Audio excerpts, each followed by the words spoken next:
Cette semaine, Chronique d'en haut vous emmène aux Seychelles. Waouh!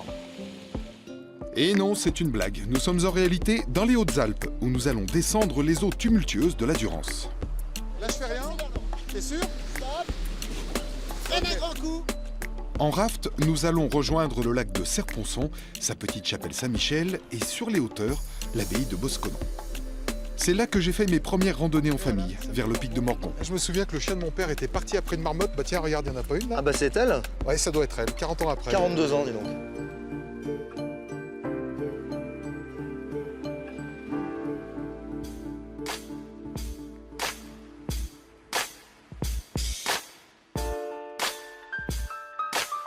Au fil de la Durance.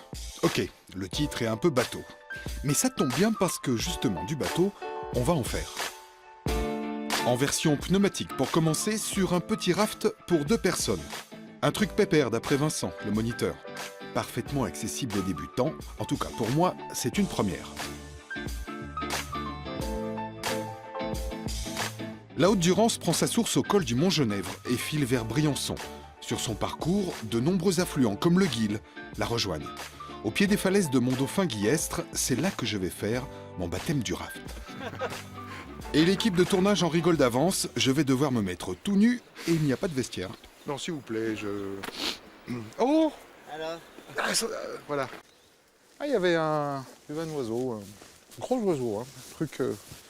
En tout cas, j'aime beaucoup ma nouvelle tenue. Elle met en valeur mon corps d'athlète. Contrairement à ce que certains pourraient croire, le raft est un vrai sport. Mais c'est vachement lourd ce truc quand même, hein. ah bah celui-là il est léger. Déjà, il faut porter l'engin jusqu'à l'eau. Et puis, au briefing, je comprends tout de suite un truc. Ici, ça n'est pas les gondoles de Venise, chacun participe. Alors si ça arrive que le courant il nous pousse contre un rocher, pour éviter que le courant monte de ton côté, tu vas vite te jeter. Moi je vais t'attraper, tu vas te mettre là, ce qui fait que le poids va être du côté du rocher, le courant, au lieu de nous prendre comme ça et de nous retourner, il va passer sous le bateau. Et là, en s'équilibrant, on repart. D'accord. Admettons qu'on passe à la baille. Qu'est-ce qui se passe? À part que c'est très froid. S'il arrive que tu passes à l'eau, il y a une règle d'or, ne pas essayer de se bloquer les pieds au fond de la rivière. Ouais, se laisser emporter. Donc tu nages, tu reviens vers le bateau, moi je t'attrape par le gilet, je te remets dedans. Bon. Ça craint rien. Je vais aller toucher l'eau, voir si elle est chaude. Parce que l'eau, elle vient de Vars et du Cara. Et... Ah ouais, quand même. Ouh. Ah ouais. Il fait 15 degrés dehors. Et ça va, Et tu fais exprès de te mouiller là? Je fais Ah ouais. ainsi? on sait jamais, hein. Faut être un peu mouillé. Parce que c'est de l'eau à 5 degrés, on est d'accord? Non, allez. Ah, 6-8. Ah bah 6-8, ça va. Ouh la vache. Ah ouais, mais elle est vraiment... Ça fait des crampes quoi, enfin c'est... Ah bah elle est froide. Allez. Tu viens d'où? Lyon? Ouais. Mais le Rhône est plus chaud, hein. Enfin ça dépend où, à sa source il est plus froid.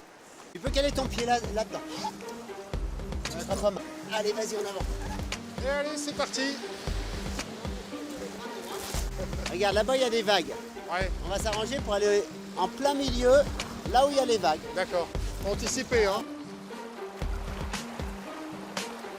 Oh, c'est génial. Là, on va se prendre des belles vagues, là. Hop là. Eh ben, on va passer sous la branche, dis, c'est rigolo. Mais attention, derrière, il y a les rochers à éviter. Hein. D'accord. Allez, Là, je vas-y, fais rien. accélère, Laurent. T'es sûr? Stop.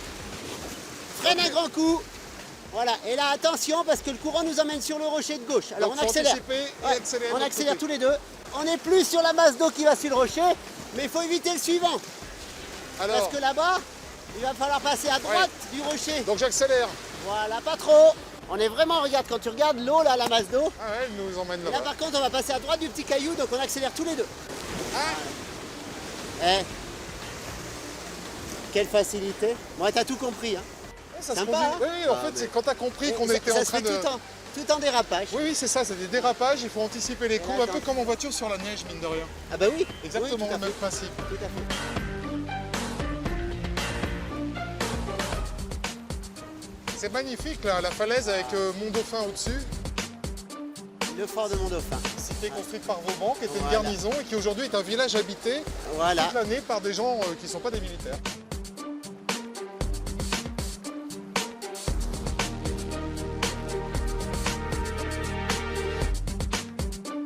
Et là, on comprend bien pourquoi ils se sont installés là-haut, hein, les garnisons de Louis XIV. Quand je pense aux truites qui se baladent là-dedans, c'est vrai que vu de l'extérieur, tu te dis comment est-ce qu'on peut naviguer sur un truc comme ça. Mais en fait, bon là, c'est pas non plus les chutes du Niagara, on est d'accord? Mais c'est très doux, c'est étrange. C'est un truc qu'on peut faire en famille. Ah, complètement. Ça s'adresse aux enfants à partir de quel âge? À 8 ans. 8 ans? Ouais, 8 ans, 6 ans sur des parcours très faciles. Il y a un petit parcours, on leur fait une chasse au trésor. Les gamins, ils sont vraiment sympas. Ils s'éclatent. Donc ça, c'était la promenade familiale. Du coup, on a voulu aller voir ce que pouvait donner le kayak extrême, celui qu'on dit de haute rivière, avec des gars qui n'ont pas froid aux yeux. Pour cela, pas besoin d'aller bien loin. La région regorge de spots, comme on dit. Un paradis de l'eau vive pour Alex et sa bande, couverts de protection comme des CRS avant une manifestation. Normal, ils vont bientôt se lancer corps et âme dans un rodéo aquatique sur ces ouvrages qui datent de Napoléon. On voit qu'en fait, grâce aux ouvrages, eh ben, on a des chutes soudaines du dénivelé de l'eau, donc ce qui crée ces chutes d'eau.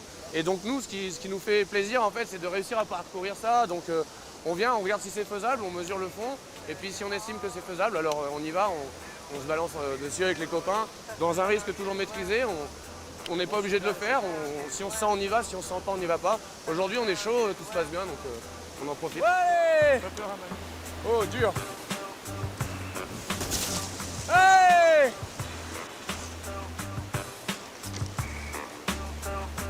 Allez, ça part de là! Ressouille-toi, photo! Allô! Ah, ça bloque un peu là! Ce qui nous fait plaisir, c'est la sensation aérienne alors qu'on est en train de descendre une rivière. C'est la vitesse soudaine, c'est des cascades où on peut rentrer dans du rocher en bille en tête et puis finalement tout se passe bien, donc ça nous donne la banane.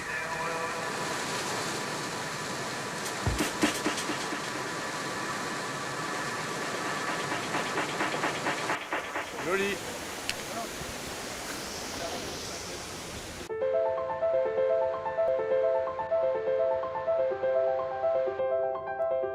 Plus qu'une rivière, la Durance est depuis l'Antiquité un axe vital de commerce et d'échange. Sous Louis XIV, on utilisait d'immenses radeaux pour descendre jusqu'en Arles, dans le sud de la France. Une association de passionnés, les Radeliers de la Durance, reconstruit chaque année un de ces radeaux hors normes pour descendre 15 km de rivière. Je les retrouve en pleine préparation, à quelques jours du départ. Bonjour. Bonjour! Vous savez qu'il y a des gars qui font du canoë avec des barques légères quand même sur la Durance, hein? Oui, On on est est obligé au de courant. faire ça en bois. On a vu passer, ouais. Ah bon, vous êtes au courant donc? Oui, c'est bon, on a vu ça. Gérard et ses amis mettent environ 8 jours pour assembler ces énormes pièces de mélèze avec les outils et les matériaux de l'époque. Ça c'est génial ça, c'est pas du cordage, c'est du noisetier. Les noisetiers, les liens en noisetier, ça s'appelle des réhortes parce qu'on les vrille et ça désolarise les fibres Ouais. et du coup elles sont très souples et on peut les plier, les plier. Ah mais c'est super solide hein? C'est très solide. Ah ouais. La marchandise transportée n'est autre que le radeau lui-même, le bois étant utilisé pour fabriquer les mâts des navires de la Marine royale. Le radeau c'est le produit quoi. Hein? C'est ça, produit fini, ça va être le radeau. Qui descendait et qui vendait. Donc là on le met en place sur la terre ferme. Ouais. Ensuite il sera mis à l'eau sur les rampes qui sont là, on les fait glisser doucement. On les met sur l'eau le dimanche matin pour pouvoir partir pendant 2 heures sur la rivière pendant 15 km.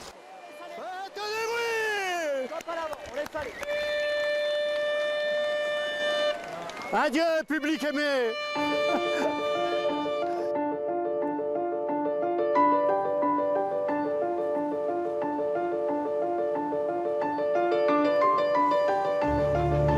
Bien plus qu'une reconstitution, la descente des Radeliers est un hommage rendu au courage des montagnards d'autrefois qui n'avaient pas l'équipement d'aujourd'hui. Et vous êtes en costume? Voilà, costume. Alors, ce qu'il faut Petit. dire qu'on cache dessous une combinaison en néoprène parce que... Qu'ils n'avaient pas à l'époque et l'eau n'était pas plus chaude. Oh, on sait pas, on se rappelle plus. Mais... Et puis un petit gilet de sauvetage pour la réglementation sur la rivière. Ouais.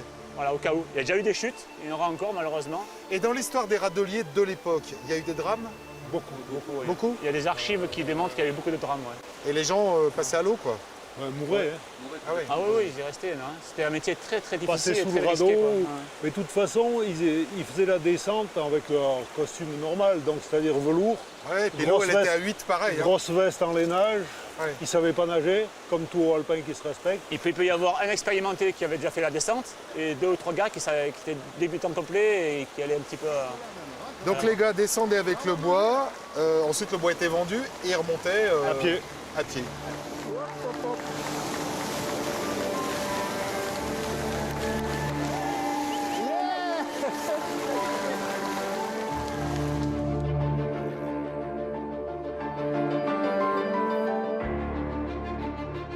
Au niveau d'Embrun, la Durance se jette dans le lac de Serponçon, une étendue bleu turquoise entourée de montagnes. Ce n'est pas un lac naturel, c'est un lac de barrage.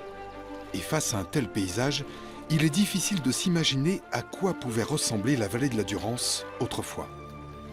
Seuls quelques éléments comme la chapelle Saint-Michel et le mystérieux viaduc de Chanteloube témoignent aujourd'hui d'un passé englouti.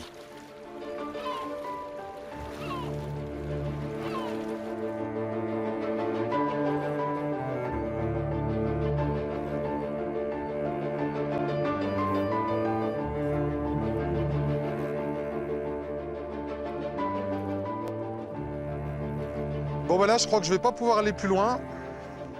C'est l'un des endroits les plus étranges du lac de Serponçon qui nous rappelle qu'il y avait une vie avant la retenue du barrage.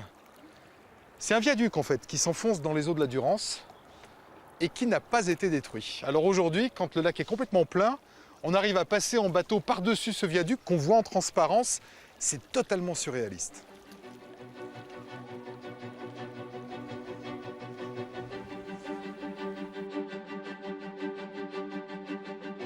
Grâce aux images de synthèse du Muséoscope, un musée dédié à l'histoire du lac situé au-dessus du barrage, on peut maintenant avoir une meilleure idée de la physionomie des villages engloutis.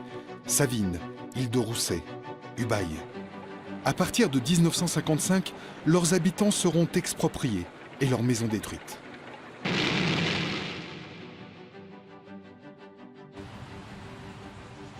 La mise en eau du barrage durera près de 18 mois pour s'achever en mai 1961.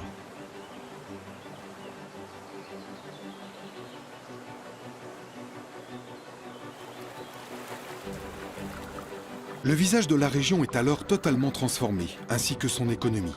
Serponçon se tourne vers le tourisme et les activités nautiques. À Chanteloube, à côté du viaduc, se trouve une école de voile. Et cela me rappelle de vieux souvenirs. Vers l'âge de 7 ans, c'est ici que j'ai moi aussi appris à naviguer.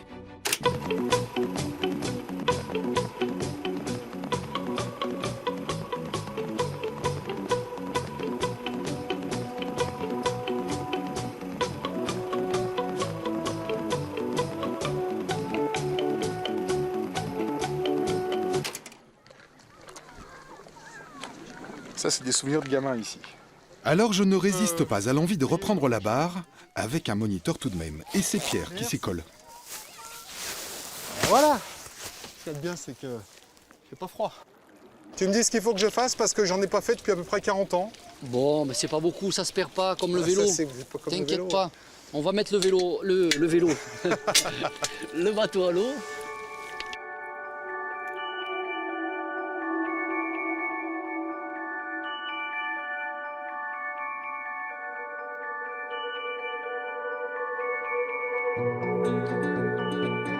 Sur ce genre de petit catamaran, la sensation de vitesse vient très vite.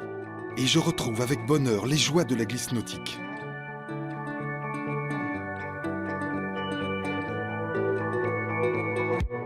Tu veux que je choque un peu, non? Ouais, choque un peu. Il se défend, lui, hein. Après quelques virements de bord, une petite brise nous permet de sortir de la baie de Chanteloube. Il y a autre chose qui est absolument extraordinaire sur le lac de Serponçon, c'est la couleur de l'eau. Elle est unique. Ce bleu turquoise, tu prends une photo, tu la montres. Quand on connaît bien la région, on sait que c'est la Durance, on sait que c'est le lac de Serponçon. C'est le calcaire qu'il y a dans l'eau qui donne cette résonance lumineuse. Ouais. Parce qu'au lac de Sainte-Croix-en-Verdon, à l'inverse, c'est vert. Ouais, Là, ouais. c'est une question d'algues microscopiques, je crois. C'est totalement différent la couleur. Et ouais. Nous allons essayer de rejoindre la baie Saint-Michel, mais le temps est à l'orage et les vents capricieux. Heureusement, j'ai un bon capitaine. Bon, Laurent, on va essayer de mettre les voiles en ciseaux comme on a dit. Ouais. La difficulté, tu vois, je vais ouvrir un petit peu le chariot ici, là. Donc je passe le phoque. Voilà, tu passes le phoque, sachant que la bombe, à tout moment, elle peut Ouais. passer de l'autre côté. À toi de la surveiller, tu vois. Ouais. Et Pas je trop reste de lever ce la côté tête. et je la Voilà. surveille. On essaye d'avoir nos 2 voiles gonflées, tu vois, hop, Ça s'appelle vent arrière, ça. voilà, voilà un ciseau. Je la lâche Voilà, un peu, c'est voilà, mieux. Parfait, super. Ouais, mais tu vois, c'est dur à tenir le vent arrière, surtout sur un lac, parce que ici, tu m'expliquais que le vent tourne énormément et souvent de manière imprévisible. Voilà, on peut avoir un super navigateur qui a fait le tour du monde, il se trouve sur le lac, mais arrivé près d'une côte, le vent va ricocher et puis ça va perdre quelques degrés. Alors qu'il était au travers, il se retrouve face au vent. Ouais. Donc on est sans cesse sur le qui-vive, au gré des nuages. Un Donc peu c'est comme, pas aussi facile que ça de naviguer sur un lac de montagne, hein, parce que tu as le relief qui compte, ça crée des ascendances, des courants descendants aussi près des falaises, comme celle de Morgon. On est un peu parapentiste dans la vision du vent. Ouais. Cette fois, nous y sommes, la chapelle Saint-Michel, symbole de Serponçon. Elle a une drôle d'histoire, cette chapelle. Hein. Et oui, elle a survécu à l'inondation de toute la vallée. Et Oui, mais au départ, il était question de la raser parce qu'on pensait qu'elle devait quand même être au-dessus du niveau de l'eau, mais on pensait qu'elle ne tiendrait pas. Il y a des gens qui se sont battus pour essayer de la sauvegarder, et elle est toujours là.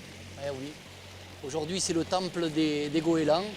Ils viennent s'y reproduire chaque année au même endroit et on n'a pas le droit d'y aborder. C'est vraiment un lieu protégé. Et c'est une chapelle du XIIe siècle. Pour dire qu'elle n'est pas d'aujourd'hui et qu'elle a vraiment failli avoir très très chaud. Et c'est devenu un symbole maintenant pour Serponçon. Quand on voit cette chapelle au milieu du lac, on sait qu'on est ici, quoi. J'ai fait venir un nuage, mais juste au-dessus, parce que là-bas il fait beau. Hein. La pluie, c'est là. C'est là. Il pleut, mais là. Vous voyez? On se fait un petit empannage, Laurent, et Allez. puis comme ça on va vers la chapelle, on va s'en Allez, on va approcher. vers la chapelle. Allez, on va baisser la tête. Aujourd'hui fermée au public, la chapelle Saint-Michel a été pendant longtemps entretenue par les moines de l'abbaye de Boscodon, toute proche. Une abbaye fondée au XIIe siècle par l'ordre monastique de Chalais, proche des cisterciens. Un édifice magnifiquement intégré au paysage de forêt et de montagne, et d'où se dégage une atmosphère parfois mystérieuse.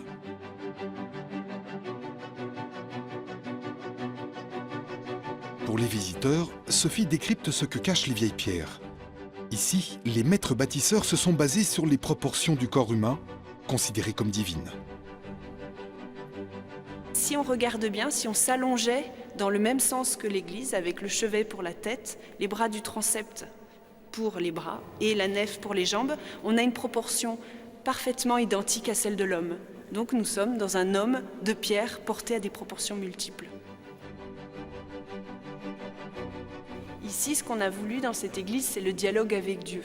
Donc, on va utiliser la mesure du corps et on va faire le lien avec Dieu. Donc, on va retrouver des symboles cachés parce que si a priori cette église semble vide et nue et dépouillée quand on entre, les initiés, eux, ne s'y trompent pas et vont retrouver tous les symboles qui sont cachés dans la pierre. Dans l'allée centrale, un petit carré blanc vient signaler un emplacement très précis. Alors là, on a le point d'acoustique de l'abbatiale. En fait, toute la construction, elle est pensée pour le chant, parce que toute la prière va passer par le chant au Moyen-Âge. Donc, c'est un peu le nombril de l'abbatiale.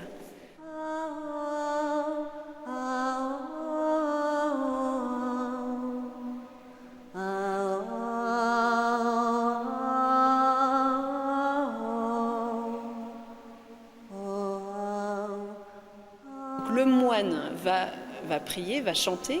La première note qu'il va envoyer va réverber pendant 6 secondes. Et quand il va envoyer la suivante, elle va choquer la première qui n'a pas fini de s'éteindre, et ces deux notes vont créer ensemble un accord qui formera une troisième note, qui reviendra dans l'oreille du moine comme étant la réponse divine. Donc d'un coup, sans oreillette, le moine se retrouve en dialogue direct avec Dieu. Au sous-sol, sous une trappe, on découvre une chapelle primitive, datant du 9e siècle, construite par des ermites. Là, on est dans les entrailles de l'abbaye de Boscodon. Alors, c'est la face cachée en fait de l'abbaye. C'est là qu'on emmène les gens qui veulent aller plus loin, qui veulent découvrir en profondeur cette abbaye et son histoire. C'est sans doute l'endroit le plus mystérieux de Boscodon. Je ne sais pas si on peut parler d'ésotérisme, mais en tout cas, il y a une chose qui est sûre, c'est que les gens se sentent attirés ici. En fait, très souvent, pendant mes visites guidées, moi ça fait 7 ans que je travaille à l'abbaye de Boscodon, je crois qu'il n'y a pas une journée depuis que je travaille ici sans que les gens viennent me dire je ne sais pas pourquoi aujourd'hui j'ai décidé de tourner, là, j'ai pris la petite route qui mène à Boscodon, mais je sens que voilà, et puis il fallait que je le fasse, et les gens vivent à ce moment-là quelque chose de fort.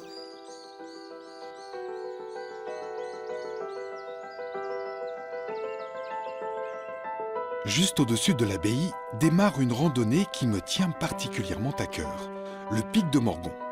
C'est ici, à l'âge de 7 ans, que j'ai découvert la randonnée, en famille.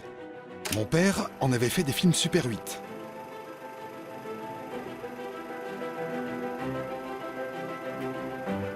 Revenir ici, au Morgon, me procure une drôle d'émotion, que je partage avec Fabrice, un accompagnateur en montagne que nous connaissons bien dans Chroniques d'en haut.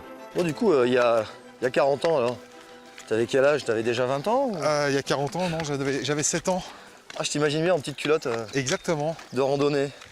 Et mine de rien, c'est ce genre d'expérience qui par la suite te donne vraiment envie de recommencer, ou pas. Ça C'est dépend. ça peut griller. Bah écoute, après en vieillissant, on reprend goût à tout ça. Avec la nature qui s'éveille en ce printemps tourmenté, j'en oublierais presque le bon dénivelé qui, à l'époque, m'avait déjà laissé quelques souvenirs dans les mollets. Ça grimpe toujours aujourd'hui, ça n'a pas changé. Hein. Tu vois Fabrice, cette photo, j'avais pris la même et je vous l'envoie sur Facebook, comme ça vous pouvez la voir. On y retourne? Je la récupère, elle est jolie. Ouais, elle est belle. Après 1 heure de marche, nous voici à l'entrée du cirque de Morgon, un petit paradis sur terre. Et voilà, le cirque de Morgon. Là, je me souviens que le chien de mon père était parti après une marmotte. Bah tiens, regarde, il n'y en a pas une là. Ah bah c'est elle? Ouais, ça doit être elle, 40 ans après. 42 ans, dis donc. Joli. Et il s'était fait engueuler le chien parce que déjà, elle n'avait pas le droit d'être là. Et là, il y avait une bergerie dans laquelle j'avais pique-niqué et je pense qu'on va faire la même chose. Allez, on va manger un bout? Allez.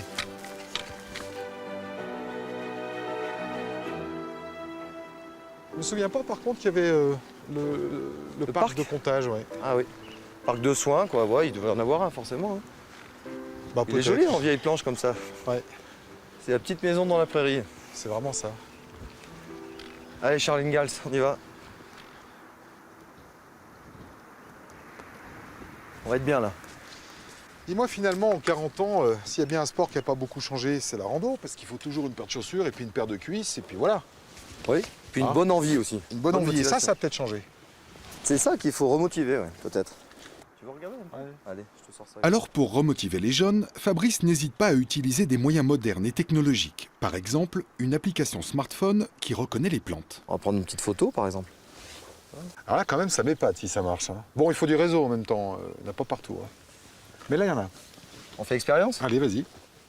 Donc, tu as pris une photo en gros plan, tu l'envoies, enfin, dans l'application, tu l'envoies sur Internet, le truc Là, qui si d'autres réfléchit. personnes ont fait cette photo et l'ont nommé, la plante, Ouais. lui va me faire des propositions. Alors là, par exemple, il me demande est-ce que c'est la feuille, est-ce que c'est la fleur. Donc je dis que c'est une feuille, donc il va comparer Ouais. la forme, la couleur probablement aussi. Puis il va me faire des propositions. Et après, à moi, en fonction de la description de la plante, alors il faut, tu vois, c'est quand même un peu quand même acteur connaître quand même. un petit peu, oui. Voilà. Mais c'est plus rapide qu'un bouquin, c'est-à-dire que tu n'es pas obligé d'être botaniste pour Puis c'est t'intéresser moins aux lourd plantes. surtout. Ouais, puis du coup, tu as la même chose pour peut-être les oiseaux, les insectes. Pour ça a marché, Ça a marché, il m'a dit que c'était du rumex. du rumex. Voilà. Bonne petite plante qui aime les crottes de mouton. finalement, c'est un peu un gadget, mais ça donne envie. Ouais, ouais. Et puis petit à petit, on le remet dans la poche parce que l'essentiel est là. Hein. Et puis pour conclure, j'ai envie de dire que rien ne remplacera quand même l'expérience vécue, notamment quand on monte au sommet du pic du Morgon. Alors là, on a une vue sur le lac de Serponçon absolument extraordinaire depuis le bras de Lubaï jusqu'au barrage, la baie Saint-Michel, le pont de Savine, le plan d'eau aiguilles de d'Embrun, Chabrière. en face Chabrière et le mont Guillaume. Et le Mont Guillaume, sommet au-dessus d'Embrun. Et ça vaut vraiment le coup. Ah bah ça, il faut le vivre. On peut pas le regarder à la télé. Ouais. Faut donner envie. Ouais. Allez, venez. Merci Fabrice de m'avoir accompagné jusqu'ici. On retournera voir les marmottes de Prapic avec toi un jour, c'est promis. Avec plaisir. Merci à vous d'avoir suivi cette émission. Et puis merci à mon papa, parce que grâce à ses films de vacances, il m'a tout simplement donné envie de faire ce métier et aussi de fréquenter la montagne. On se retrouve bientôt sur Facebook pour discuter ensemble et puis sur TV5 Monde pour la rediffusion. Excellente semaine à tous.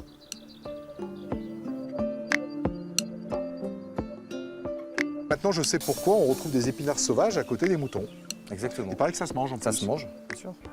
Je crois que j'ai fait pipi là tout à l'heure. C'est pour ça que ça pousse. Eh ben j'en aurais mis des tenues ridicules, mais enfin celle-là c'est quand même pas mal. Voilà, parfait. Hein?